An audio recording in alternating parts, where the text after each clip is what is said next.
mfethu bekuthi makuhlatshwa imbuzi mfethu ekhaya mfethu first thing ibithi mabe inquyo into abayijabulelana abazofuna ukuyibona ukuthi ikhale mfethu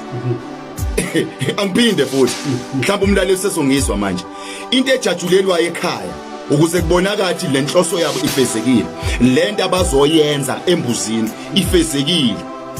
ifiso zabo zenzakalile ukuthi babone imbuzi ikhala mengakhalanga imbuzi babonishwa mengakhalanga imbuzi babona amabhadi mengakhalanga imbuzi bayama baqhutshekwa naleyo nto kumele bahambe concert ukuthi kwenzekeni yangakhala kunabanye abantu ofanele ungakhali phambi kwafanele bahambe concert ukwenzakala yini ubhungane eshayiwe kodwa wangakhala kwenzakala into ukhathaza simgile so kodwa wabonakala ehleke right wabonakala engakhulumi lutho eyithulele nje mfowethu ungalinge empilweni bethu ukhale phambi kwabantu abakugilile nometha noma kuthi isimo sinjani ngakhali thula bengathi akwenzeke lutho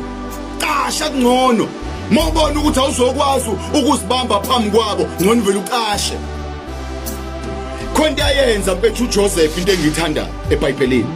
uthe mebona abafowabo bemgilile bemshayile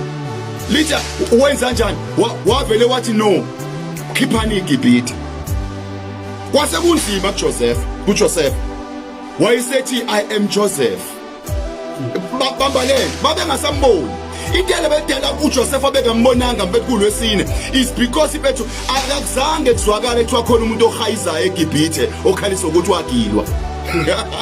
akiphinde lento kunabanye abantu abangeke bazibakubona abagila mfethu ngenxa uthi awukhalanga lento yokukhala kuphambi kwabantu abagila uyishiyela imakhe yokuthi bakubone wherever noma uNkulunkulu esekufihlile ngoba khona abanye abantu abafihlwayo futhi beshayiwe kufihlwa amasikazi abo beshayiwe futhi kufihlwa yonke into isifihlwa ngokuthi masingakhali then iswayi noNkulunkulu athi thula ngoba nginguThixo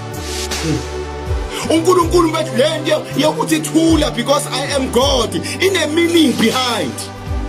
ngoba uyazi ukuthi ukukhala kwakho uyishiyela imakhe yokuthi ubonwe isitha sakho nometha kuthiwa wenzani uJoseph akazange abafowabo bambone babengasamazi ngoba inyembezi zakhe azange bazizwe noma bayibone zehla phezu kwakhe.